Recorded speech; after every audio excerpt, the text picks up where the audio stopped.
Good afternoon, it's 3:30, I'm Cameron Moody and these are your Solent Sports News headlines. Southampton football fans can't stop their fidgeting as club football returns for the Premier League side. The Saints are back in action on Sunday as they host Premier League leaders Liverpool. Reporter Toby Chapman looks ahead to see whether poor fortunes will remain or if there is something else on the cards. When Southampton and Liverpool comes on in the fixture list, the fans cast their minds back to 1989. That's when the likes of John Barnes, Alan Hansen, Ian Rush and Bruce Grobbelaar were demolished by 4-1. The heroics at the Dell helped the First Division side reach 7th that year, quite a way off from the reach of Southampton this year. The two sides bookend the Premier League table after 11 matches, Southampton being at the wrong end of that. But 35 years on, is the clean-up crew needed for another demolition job? Sports reporter Rhys Barrett provides some insight. Well, I think in general it's one of those games where you lose to a team like Wolves, bottom of the league at the time. Mentally, are you going to be able to recover quickly? I'm not sure. It definitely doesn't help that you've got probably the best team in the country right now on current form, Liverpool next. I think it's a bit of a myth that Russell Martin's not trying to be adaptable, and that's no disrespect to anyone's opinion, but he has tweaked between a 5 at the back and a 4 at the back. So yeah, it's very much the same principles of holding the ball and playing it around rather than going for an early chance. But you have seen him try to make tweaks. So in credit to the manager, he is trying. Again, maybe he needs to abandon it in general and just go a bit more route one like we're seeing from the other teams that have come up from the Championship. Ipswich playing a very different style of football and it's working for them. So it probably is time for Russell Martin to try something else. As I'm stood here thinking about the current Southampton form, I'm not filled with any warmth, which is a worry because I really could do with some. They've had one league victory within a myriad of losses this season, and it's a bit of a worry because that's very similar to their recent form against Liverpool. Only 2 of their last 14 fixtures have not ended in defeat. One of them was a 1-0 defeat to a Jurgen Klopp side that was riddled with injuries. The other was a 4-4 draw at the end of the 22-23 season. That game seen as more of a swan song for leaving players. Russell Martin has a few personnel concerns ahead of the match. So Aaron's had an operation on his finger, so expect him to be back near Christmas sometime, hopefully this side of Christmas. And Yanni B is always the worry and the risk when they go away on international duty to guys that you end up with an injury. So we spoke very quickly after the game and Yanni was really well at his knee. Despite not being expected to win, a 10th loss of the season could see the Saints cut adrift from the foot of the table. Points are paramount. Premier League clubs have voted to approve changes to rules related to commercial deals. 16 clubs have voted in favour of the changes to associated party transaction regulations, with the meeting taking place in London this morning. Man City and Aston Villa were 2 of the 4 teams who voted against the changes. The Premier League says the rule changes relate to integrating the assessment of shareholder loans. Tony Lee, who is an expert on Man City, explained more about the rule change and its implications. The result today is a surprise. I think they're expecting to lose it because there are clubs such as Everton who need the rules to sort of be pushed through because it suits their needs. And all the clubs are in it for themselves, including City and Newcastle and whoever else. I think the whole point of this, I believe, is to wait for the tribunal hearing and it being documented, which I think is next week. Man City boss Pep Guardiola has extended his contract at the club until 2027. City have lost their last 4 matches in all competitions, with Guardiola admitting they might not be able to win the league this season. There is a big game in women's football tonight as the top 2 ranked teams go head-to-head, with England taking on the USA. Former Chelsea manager Emma Hayes is in charge of the USA. She will be hoping to take the victory against her home nation. England manager Sarina Weidman says she is looking forward to facing Hayes, who she used to speak to a lot. Yeah, before we were calling each other a lot because she was coach of Chelsea and Chelsea players came into our squad. So that was kind of a collaboration which went really well. And then, of course, we know where she went and what she did. So she's done an amazing job at Chelsea, but now going into that environment of the USA, of course, incredible what she's done. So really, really impressive. And I'm looking forward to see her, meet her, and to play the USA with England. So it's going to be a good one. UEFA has opened an investigation after Manchester City striker Khadija Shaw was hit by an object thrown from the crowd during the Women's Champions League win against Hammarby. The Jamaican striker scored twice in the 2-1 victory, becoming Manchester City's all-time top goalscorer in the competition. City declined to comment when approached by the BBC, with Hammarby yet to respond. New Man United boss Ruben Amorim is set to take charge of his team for the first time on Sunday against Ipswich Town. The Portuguese coach says fans can expect a clear idea from his team as they aim to move up the table in the coming weeks. United will be without defender Harry Maguire, who is out with a muscular injury. However, boss Amorim welcomes back English duo Kobbie Mainoo and Luke Shaw. Pickleball is the fastest growing sport in the US and it is doing just as well over here in the UK. Ollie Price has visited Southampton Tennis Centre to find out more about the first European Pickleball Championships. Hello, I'm Ollie Price and I'm here at the European Pickleball Championships. We're at the prelims today and everyone's getting ready for the tournaments tomorrow. A hybrid of badminton, table tennis and tennis, pickleball is fun for all ages and abilities. Hosted by the European Pickleball Federation, 24 countries will compete to beat the champions of Europe, compete in men's, women's and intersex doubles. This is the fastest growing sport in America and it's making waves over the Pacific as well, with 35,000 people playing it actively and 630 venues in England. We've had such a good day at the European Pickleball Championships and we've got more to come with an interview with Thadia Locke, who is the #1 in England for the female category. Hello, I'm Ollie Price and I'm live outside Southampton Tennis Centre. I'm here with Thadia Locke, who is the mixed doubles champion. So Thadia, can you tell us, how did you start with the sport? What's your background in pickleball? So I started back in 2018. I went on holiday to the States and I stayed with some friends and they had friends that played pickleball and they introduced me to a few groups and then they said, when you go back to England you should continue playing, and at that point I didn't know anything about pickleball. I said, we don't play pickleball in the UK, and lo and behold I came home, I sent an email and I found a club and I started from there. Oh, brilliant. And obviously you've now come all this way to the national doubles champions. How did that make you feel winning that title? Yeah, it's amazing. You know, there's a lot of good players in the UK and I've seen the journey of pickleball over the last 6 years and the level just keeps getting better and better. So for me as a player, it's constantly trying to make sure I keep getting better and better so I can stay up there with the top level. But it is an honour to win and be a national champion. I played with my mixed partner James, who played amazingly, and we had some super battles throughout the day. You know, I think we won 8 matches, but all of them were tough, and we had an incredible final with Molly and Tom. So yeah, I'm just very proud and yeah, very honoured. And basically, obviously, it's the fastest growing sport in America. How are you finding it growing in the UK right now?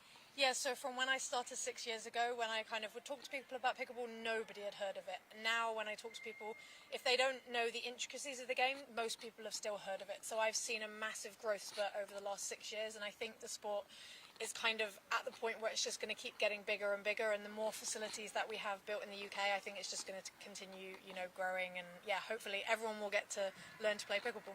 And obviously you've done quite a lot of competitions.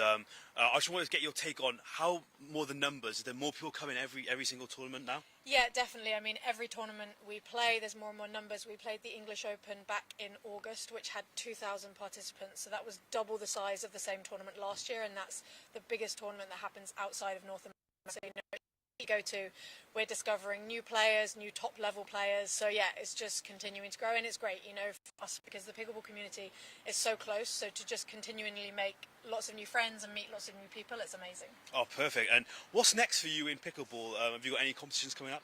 Yes, so we have, in December, we have, it's like a European individual championship. So the top 8 doubles pairs for gender and mixed and top 8 in singles have qualified for kind of like an end of season championships, and that's happening in Austria in the middle of December. So we're really excited and looking forward to going there. And perfect. And one more question. What would you say to people who would want to get into pickleball?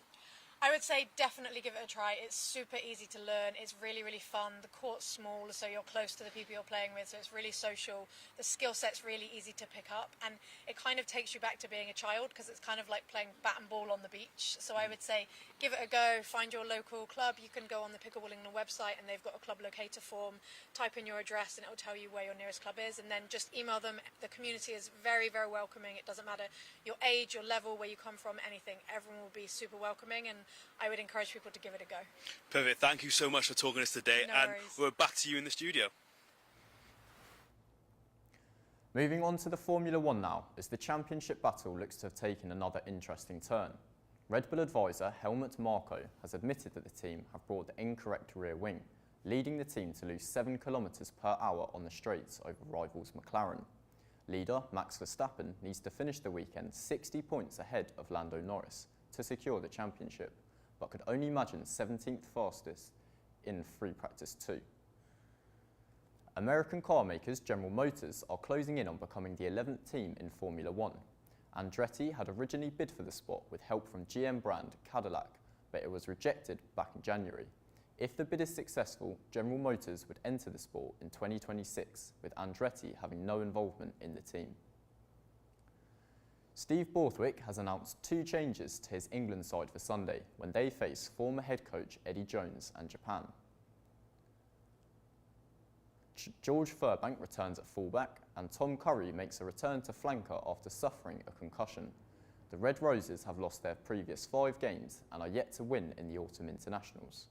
Borthwick's win record now sits at 48%, something he'll be looking to improve when he comes up against his predecessor. A press conference between Tommy Fury and Darren Till went sour, with both fighters having to be separated by security. After a back-and-forth exchange between the pair, things took a turn for the worse when John Fury, father of Tommy and Tyson Fury, threw a drink at the former UFC fighter. Tommy, you've got the IQ of a loaf of bread, mate. What are you on about? That's all I'm going to say. You're an empty head. Hey, you're an absolute... What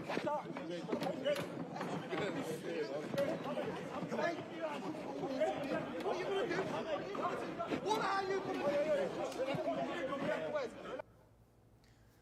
The pair will go head-to-head at the Co-op Live Arena in January. Ronnie O'Sullivan will be looking to extend his record in the UK Championship this weekend, as he looks to win his 9th in a row. The Rocket will be looking to bounce back from defeat at the Shanghai Masters. Double Olympic triathlon champion Alistair Brownlee has announced his retirement from the sport. The 36-year-old won gold back-to-back in London 2012 and Rio 2016. He was also world champion in 2009 and 2011, becoming the only person to be crowned at junior level, under 23, European champion and Olympic champion. Speaking on his decision to retire, Brownlee said he was pretty confident it would be his last year. Fantastic to race this year in the T100. I was pretty confident all year that this was going to be my last racing, but I wanted to get to the end of the year, really see how I felt without making a rash decision, so it's been special. Official Sports Hub have taken a look into emerging sport paddle and its growing popularity in the UK. Callum Quigley tells us more. It's fast becoming one of the most popular racket sports in the UK. An already popular sport across Europe, the number of paddle players in England has increased significantly in recent years.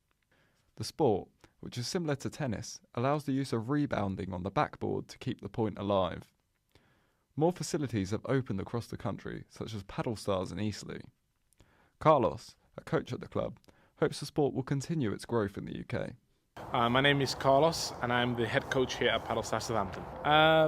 Paddle is growing worldwide. It's the fastest growing sport currently in the world, and the UK is just catching that wave now. UK is famous to have great racket sports, a lot of tennis and squash. Squash players are played here, and it's just normal that another racket sport that is just grown so much in popularity everywhere will just eventually seep its way into the UK. No doubt, and I'll say because the amount of courts are increasing over the last few years, then the amount of players that play are also increasing, and with the plans, with the companies out there, with the exponential growth of courts, especially indoor courts like ours, it will just facilitate more and more people to join the sport and to start playing it. There is optimism that paddle could feature in the 2032 Olympic Games in Saudi Arabia, with the sport not previously featuring on the world stage. This will only help to elevate the sport's popularity around the world. It is so important because there has not been enough investment into indoor facilities. For example, we are the first ones here in Southampton and in the vicinity. Really, there's no one like us, and the issue with that is you'd only have people playing in the summer. Really, paddle was almost like a summer sport, and then in the winter they would just go indoors and play something else. I'm Callum Quigley, and we've been Official Sports Hub. With the ski season just around the corner, the lack of snow sport resources in the UK is still clear. Will dry slopes be enough, or does there need to be more for indoor slopes? Rochelle Barham spoke to military skier Andy Reid to discuss. If the weather this week was anything to go by, winter is definitely here. That and the Christmas markets have made their return to the city centre. But the end of November also means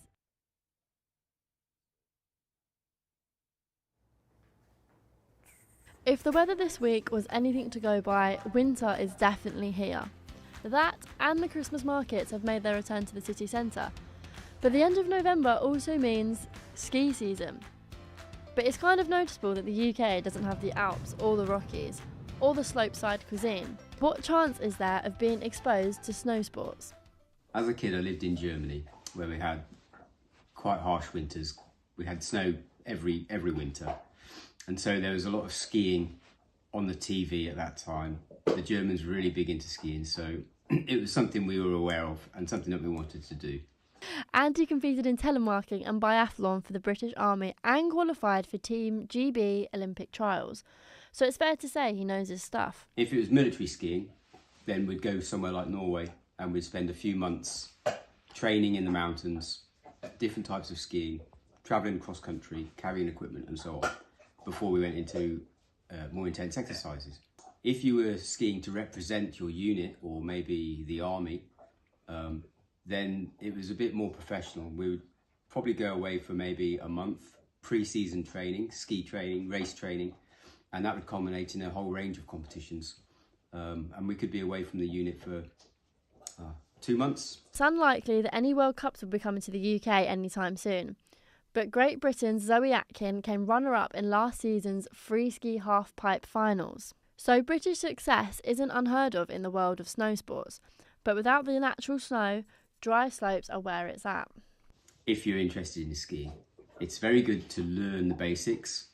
Some very good skiers have started on dry slopes and even go back to dry slopes just to have the opportunity to ski when they can't be in the mountains or if the weather conditions don't allow.